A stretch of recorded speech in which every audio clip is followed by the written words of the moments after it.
Hey everybody, this is Ryan Mallory with SharePlanner.com Swing Trade in the Stock Market. And today's episode promises to be a good one. We are going to talk about making that transition into a more permanent reality when it comes to trading, making it full-time rather than just a part-time endeavor, and some of the tips and tricks that come along going into that slow transition into full-time trading. And I emphasize slow because one of the worst things that you can do, and you're going to start seeing a lot of that if it hasn't already begun already, where people are quitting their jobs now and become full-time traders, because in this bull market that we're in, where it seems like it has this relentless bid, people have overestimated their value or their skill set when it comes to trading, and there's going to be a harsh reality for them ahead. So instead, I want to focus more on the slow transition into full-time trading. And this email today I got from a guy, we're going to call him Uncle Jimmy, because it's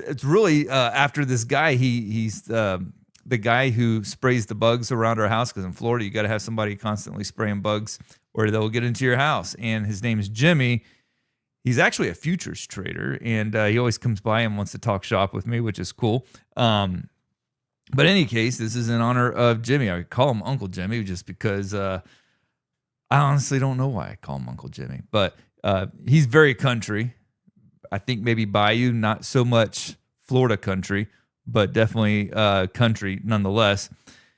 In any case, Jimmy writes, "Hi, Ryan. My name is Jimmy, and I wanted to quickly introduce myself as I get ready to start your A to Z of the Self-Made Trader course. I've worked in the plumbing and HVAC industry for 30 years, and I've owned my own business for the past 18 of those years. I'm 49 years old, and while trading has been good to me, the physical demands has definitely caught up to me over time, and because of that, I've been building a structured 5-year plan to transition into becoming a full-time trader. Trading has become something I'm genuinely passionate about, and I'm excited to begin your course as the foundation of this next chapter. I plan to gradually phase out of my plumbing business while still using it part-time during the transition so I can move into trading responsibly and sustainably." I like that. "I'm really looking forward to learning from your experience and applying the material the right way from the start. Just wanted to reach out beforehand and say hello and let you know how much I'm looking forward to getting started. Thank you, Jimmy." Well thought out. I'm glad that he's looking at it from a slow transitional frame of mind. And that's what we're going to tackle here today. We're in a stock market bubble. Now, you can like that, you can hate that. For me, I don't care. I don't care that we're in a stock market bubble. For me, it's really just about reacting to what the market does. If you go back to I think it was November 21st, we had a huge sell-off in the market. I was short at that point. Now I'm long. Before I got short, I was long. And before I got long, I was short.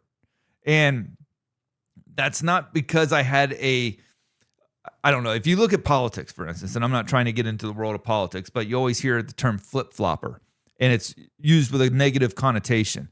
You know, it's like, oh, he's flip-flopped on this position all the time. Well, in trading, I'm a flip-flopper. And I don't flip-flop just because. I mean, when the market conditions change, I'm going to flip-flop. I can be bearish one day and be bullish the next day. I don't have conviction. I think actually conviction's bad. Unlike life, where when you have morals, you want to have a conviction behind those morals. When it comes to trading, I don't have conviction. What I have conviction about is risk management. But in terms of market direction, I mean, goodness, if you go back to the sell-off that we had in late November when NVIDIA reported earnings, NVIDIA was opening higher and it started pulling back and the whole market came down with it. I think it was actually November 19th when they reported. So like November 20th probably is when it was. But in any case, huge sell-off. And it took the whole market down. I mean, the candle was massive and you had every reason to be bearish at that point. I got short.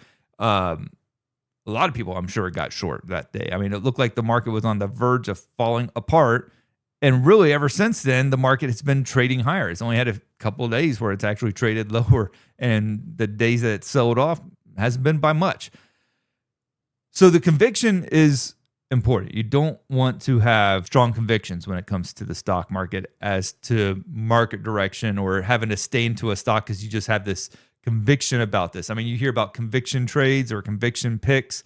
I think you hear about those things on CNBC. Those are awful because if the trade isn't going to work, there's no point in having a conviction about it because you can have all the conviction, you can have all the belief in a stock, but the market doesn't care what your beliefs are.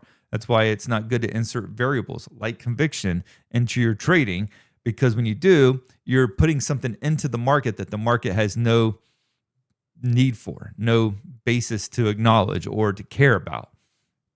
So in any case, we're in a bubble fueled market right now. Don't care. But what concerns me about these bubble fueled markets is that a lot of people have a gross overestimation about how good they are at trading. And so this happened during the dot-com bubble. This is probably the most other time in stock market history where it's very notorious, where people were quitting good, well-paying jobs to become stock traders. And then all of a sudden the market busted and they lost everything. They might have had conviction in their picks, but they did not have conviction when it came to risk management. And as a result, they pretty much lost everything and had to go find a job, probably taking a lesser of a job than what they could have had if they had just stayed with their careers that they had before they thought day trading was right for them. So a lot of people were quitting their jobs to trade, and they're not basing it off of realistic success. They're not trying to learn the right way. One of the things that I like what Jimmy's doing here is yes, he's bought my training course. And for those who don't know, my training course, it's about 25 hours of video instruction and a lot of topics going from the very basics of trading to my more advanced strategies where you learn everything that I know about trading. It's a really, really good course. I highly recommend it. A lot of people have already bought the course, and I've gotten really nothing but good feedback on it. It took me about 4 years to put together. I put all the videos together. I edited them. I've done it all. So Jimmy's going through this, and I like I think about when I was graduating from high school, and my mom and my dad, they gave me this card, and in the card, I'll never forget it because it had such a wonderful example of what parenting is about. And it showed this guy, he was pulling back the arrow and he was aiming at this bullseye. And he lets go of the arrow and the arrow is going through the air. And in that card, it said, "We've directed you to the bullseye. Now it's your job to hit the target." And so unlike other people who will say, their training course is ensures success or whatever, that's not what I'm trying to claim here. And that's not what Jimmy's expecting it to do. What I'm trying to do with my course is I'm trying to aim you at the bullseye for you to hit it, doing everything I can to set you up for that success. And then it's your job to hit the target. So he's taken the course, but he's not just quitting his job because he's taken the course, nor should he. Because getting to the point to where you can quit your job and become a full-time trader, you need to have a track record of, one, being consistent in your decisions. That means over many years, you have a track record that shows that you're not doing things that will blow up your account, that you're not getting frustrated, revenge trading, or doubling down, ignoring stop losses. If you're doing those things, you're not ready for trading. And what a lot of people will do right now is they will have made, trades in SoFi and Hood. They will have bought Palantir and NVIDIA and Micron and Broadcom and loaded up on just a crazy amount of tech stocks, and they've done well for themselves. But they're looking at probably like 6 or 7 trades that they've held for a while. They've made good money off of it. Didn't use any kind of risk management, just blessed because of the market and the circumstance of the market not penalizing them for their lack of risk management. And as a result, they don't count their blessings that they're still in the game. Instead, they look at it and say, "Hey, I'm ready to trade full time now." And so they quit, and then you get like a dot-com bubble like burst, which hasn't happened yet, but pretty sure it's going to happen at some point. I don't know when, nor does anybody know.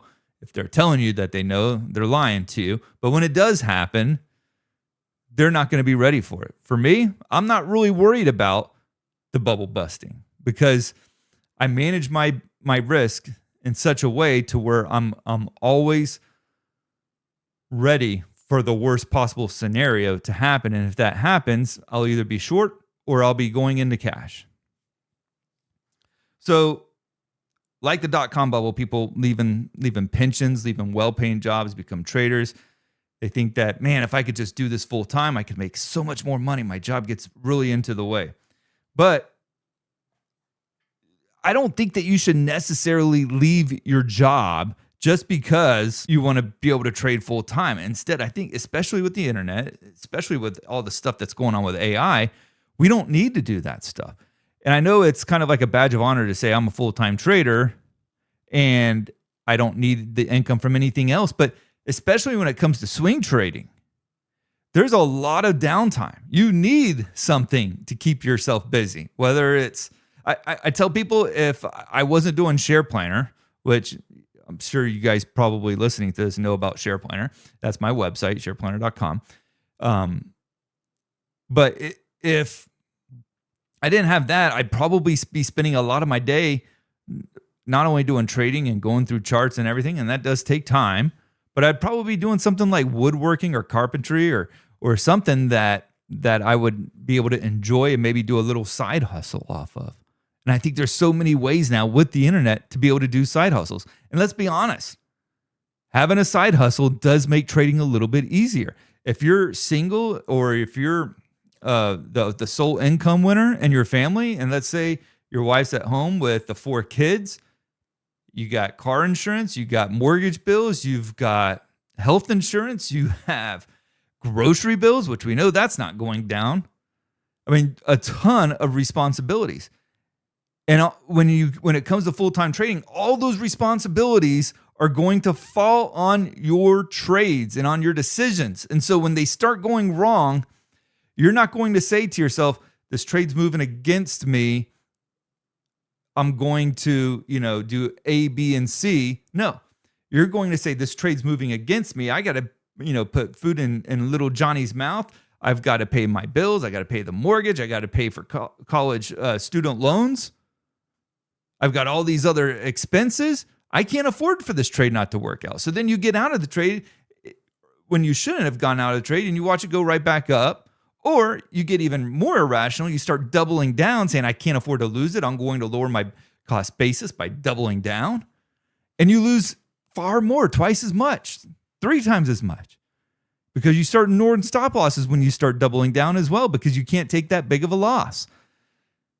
And so the pressure of trading all will fall on your shoulders with all of your personal responsibilities. And it goes back to what I said in the beginning of this episode, is that you can't put your own personal issues, inject variables into the market that doesn't belong, because it has nothing to do with stock trading.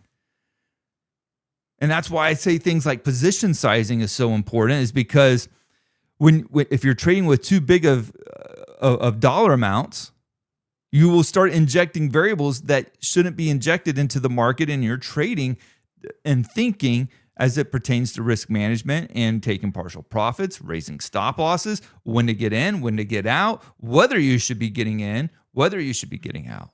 And you don't want that to be the case. So having a side hustle, having something to work with is actually good. So with Jimmy here, he has a plumbing business. And so he's looking at getting out of the plumbing business over the next 5 years. Hopefully in the next 5 years, one, he sees a bubble burst. He sees a strong sideways market. He sees a bear market that can be sustained for a little while, not just like the 4 or 5 weeks that we saw during March and April of this year, but one that might be more like 2022. And so you look at the last 5 years, what have we seen? Going back to 2020, we saw the whole COVID craziness. We saw the bull run that came out of that. We saw the prolonged sell-off that lasted about a year, 10 months or so. Back in 2022, we've seen quantitative easing. We've seen quantitative tapering. We've seen a lot of that stuff that's taken a hold on traders. And then, of course, we've had the bull market run that's gone from 23 to 24 and to 25, and then, of course, you had that Liberation Day tariff sell off in early 2025 that have impacted a lot of things. So you've seen a lot over the last 5 years. One thing you really haven't seen is much sideways trading. I would probably say 2015 was really one of the last times we saw a very strong sideways market. Those are important because the sideways markets, if you're practicing and managing risk regularly, the sideways markets are the most threatening because they are the ones that give you the most opportunity to get churned out of your positions the most.